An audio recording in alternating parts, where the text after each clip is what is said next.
매일 아침 같은 시간에 운동하는 것은 뇌에게 지금이 하루가 시작되는 시간이야 라고 각인시키는 효과를 낳는다.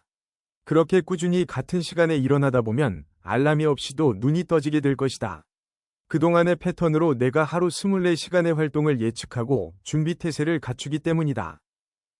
불면증은 잠을 잘 수 없는 상태가 아니면 잠을 자고 싶을 때 잠이 오지 않는 상태, 잠을 못 이룬다는 사실을 아주 많이 걱정하는 상태를 뜻한다.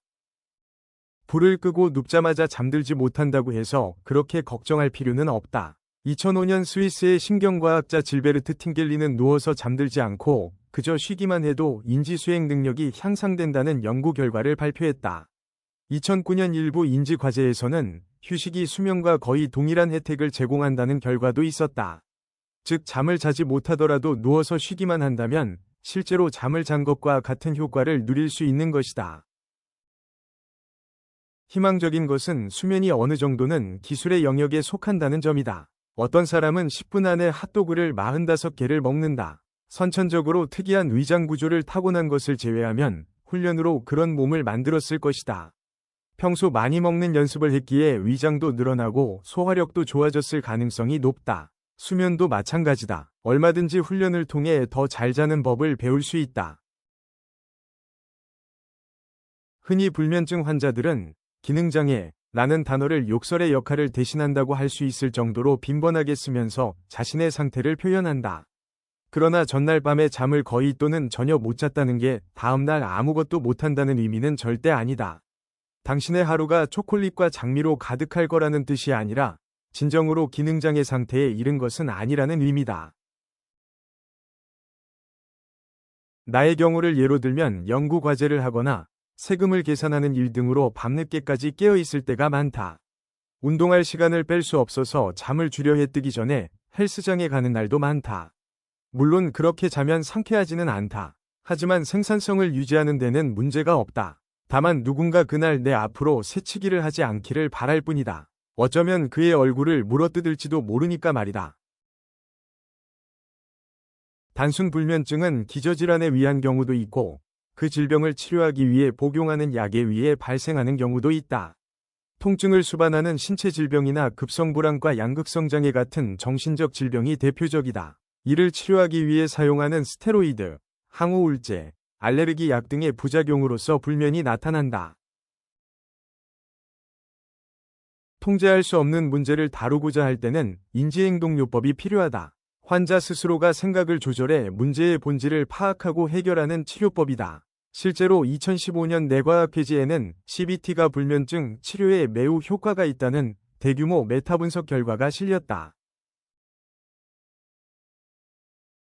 CBT가 불면증의 핵심 원인인 나쁜 믿음, 불안, 좋지 않은 습관을 제거했던 것이다. CBT는 또 다른 많은 일상 영역의 문제에도 사용할 수 있기에 불면증에만 적용되는 치료법은 인섬니아의 앞글자를 따서 CBTI라고 부른다. 수면의 질이 좋으면서 잠에 대한 스트레스가 적은 이들의 수면 정체성은 몰입형 정상 숙면자이다. 수면의 질이 좋으면서 잠에 대한 스트레스가 큰 이들은 분리형 숙면자라고 부른다.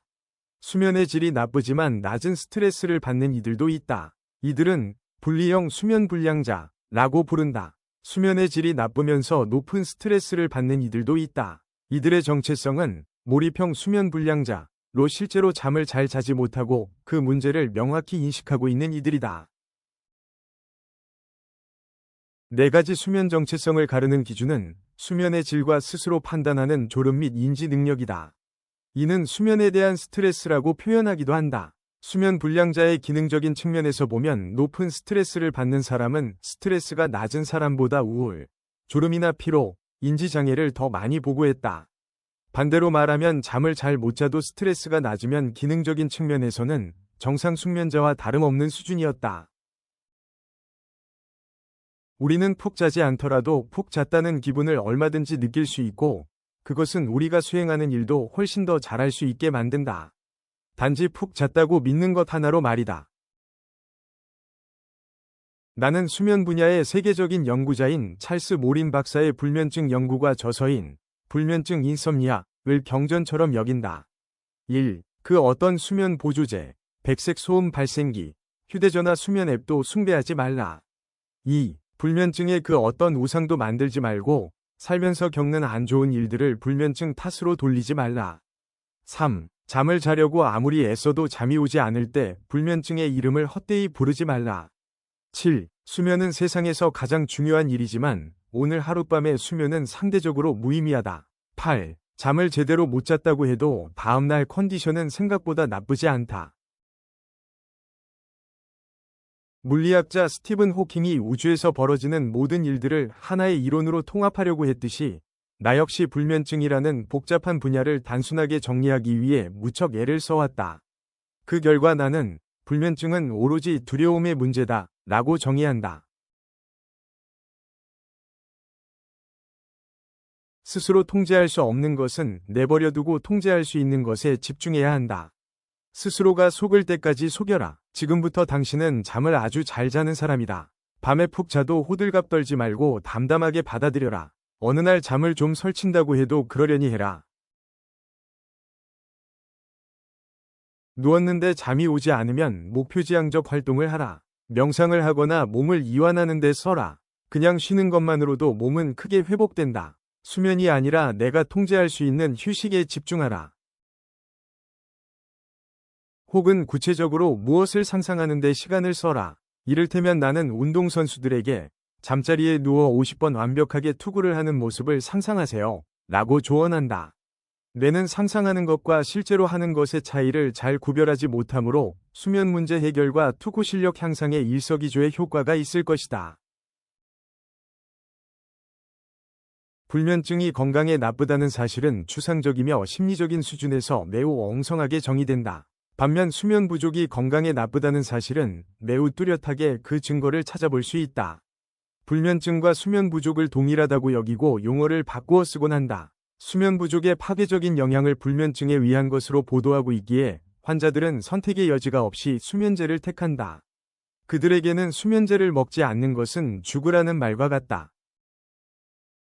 이와 같은 약물들이 더 빨리 잠들게 하거나 수면을 유지하는 데 도움을 준다는 연구 결과는 전혀 없다. 수면을 제대로 이해하지 못하거나 치료하는 방법을 잘 모르는 일부 의사들에게서 보여지는 위험한 사례다. 이와 같은 사례에는 프로포폴 처방도 넣어야 할 듯하다.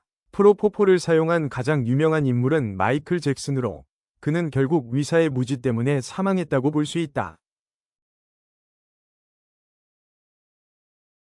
불면증은 하나의 증상이 아니라 증후군이라는 점을 기억하자. 수면제를 사용하겠다고 결심했으면 반드시 계획을 세워야 한다. 반드시 언제 완전히 끊을 것인지도 계획에 포함되어야 한다. 수면 전문의로 일하면서 내가 가장 자주 받은 질문은 숙면에 가장 중요한 것을 하나 꼽는다면 뭘까요? 답은 간단하다. 바로 기상시각이다. 취침시각도 일정해야 하지만 더욱 중요한 것은 기상시각이 일정해야 한다. 하지만 수면 문제에 시달리는 이들 대부분은 이를 지키지 못한다. 심지어 오락가락하는 생활습관이 수면 문제의 큰 부분이라는 점을 인식하지 못하기도 한다. 기이하게도 이들은 그런 생활습관이 오히려 수면 문제 해결에 도움이 된다고 여길 때가 많다. 취침시각과 기상시각은 각자의 상황이 고려되어야 한다. 다만 기상시각을 정할 때는 잠에서 깰 때 느끼는 기분은 고려하지 말아야 한다. 우리 뇌의 시상하부에는 수많은 신경세포와 신경섬유가 뭉쳐진 식교차상액이 있다. 식교차상액은 시간 기록원으로 불리며 몸이 하는 거의 모든 일을 시간에 맞추어 진행되도록 한다. 언제 졸리고 언제 깨어 있을지 결정하는 것뿐 아니라 체온 변화도 조절한다. 식교차상액이 평소 따르던 시간표를 버리고 다른 시간표에 적응하게 하려면 시간이 필요한 법이다. 당신이 챌린지 도중 규칙을 어기는 부정행위를 하지 않는다면 시간이 흐를수록 뇌는 잠자리에 누웠을 때 자려는 욕구를 점점 더 강하게 드러낼 것이다. 아무리 자고 싶어도 단지 5시간 30분만 잘 수 있다는 결론에 도달하기 때문이다. 그리고 당신은 더 깊게 잠들게 된다. 수면의 양이 부족한 상황을 보완하려면 수면의 질을 늘리는 수밖에 없기 때문이다. 이와 같은 방법은 수면제한요법이라고 부르는 CBT-I의 일부다. 나는 단기적으로 고통을 견디면 장기적으로 밤잠을 푹 자는 혜택을 누릴 것이라고 장담한다. 아침형 인간과 저녁형 인간을 이야기할 때는 크로노타입이라는 용어를 빼놓을 수 없다. 사람이 하루 중 가장 활발하게 깨어있는 시간대와 잠드는 시간대에 관한 경향성을 뜻하는 용어로 우리 뇌가 선호하는 시간의 유형을 가리킨다. 수면제를 쓴다고 해도 이는 어디까지나 문제 해결의 시작에 불과하다. 장기적으로 성공을 거두려면 다른 치료법을 함께 써야 한다. 시신경에 문제가 있는 환자를 제외하고는 치료 과정에서 빛이 중요하다. 그 외 운동, 수면에 도움을 주는 식사, 적절하면서 규칙적인 수면 시간표도 도움이 된다. 수면 문제를 해결하려면 수면 시간을 줄여야 한다. 수면의 양이 부족한 상황을 만들면 뇌가 수면의 질을 늘릴 수밖에 없다. 이를 수면 제한요법이라고 부른다. 낮잠이 우리 삶에 어떤 역할을 하는지 알기 위해서는 먼저 어떤 수면이 좋은 수면인지 이해해야 한다. 이때 고려해야 하는 것이 수면 효율이다. 수면 효율은 다음 공식으로 구한다. 이는 누워있는 동안 자는 시간의 비율을 계산하는 것으로 대체로 85에서 90%가 나오면 정상으로 본다. 낮잠은 언제 얼마나 자야 할까? 답부터 말하면 다음의 예시와 같은 시간에는 낮잠을 자도 괜찮다. 밤잠의 수면 효율이 제대로 나오지만 그럼에도 여전히 졸릴 때, 낮잠이 밤잠 시간표를 방해하지 않는 게 확실할 때, 밤에 제대로 자지 못할 때 우리가 취하는 방법 중 가장 좋지 않은 것은 잠들려고 애쓰는 시간을 늘리는 것이다. 평소보다 일찍 눕는 것은 물론이고 낮잠으로 더 늦게 잠에 드는 일도 모두 여기에 속한다. 낮잠은 대개 밤잠 효율을 보완하거나 증진시키려는 목적을 지니기 때문이다. 뇌는 무언가에 반응하는 것보다 무언가를 예측하길 좋아한다. 따라서 무작위적인 낮잠보다 시간이 정해진 낮잠이 좋다. 이것은 기상시각을 동일하게 유지하는 것이 좋은 이유와 같은 선상에서 파악해야 한다. 멍한 상태에 빠지지 않고 각성도도 높이려면 깊은 수면으로 들어가기 전인 20에서 30분 정도의 낮잠이 이상적이다. 여기에 더해 더 좋은 효과를 보려면 매일 낮잠을 자고 난 직후에 햇볕을 쬐고 가벼운 운동을 하길 추천한다. 수면 부채는 불면증과 같은 상태를 의미하지 않는다. 수면 부채는 자의적으로 수면을 박탈시킨 상태이기 때문이다. 여러 연구를 종합해 볼 때 단기적인 수면 부채는 빠른 시일 안에 잠을 보충할 경우 해결할 수 있는 듯하다. 당신은 이제 수면의 거의 대부분에 대해 배웠다. 뿐만 아니라 수면을 대하는 태도, 수면 시간, 기상시각 등 통제할 수 있는 요소를 관리할 수 있는 수준에 진입했다. 심한 불면증을 앓는 사람과 이따금 불면에 시달리는 사람 사이에는 큰 차이가 없다. 불면증은 마음먹기에 달렸기 때문이다.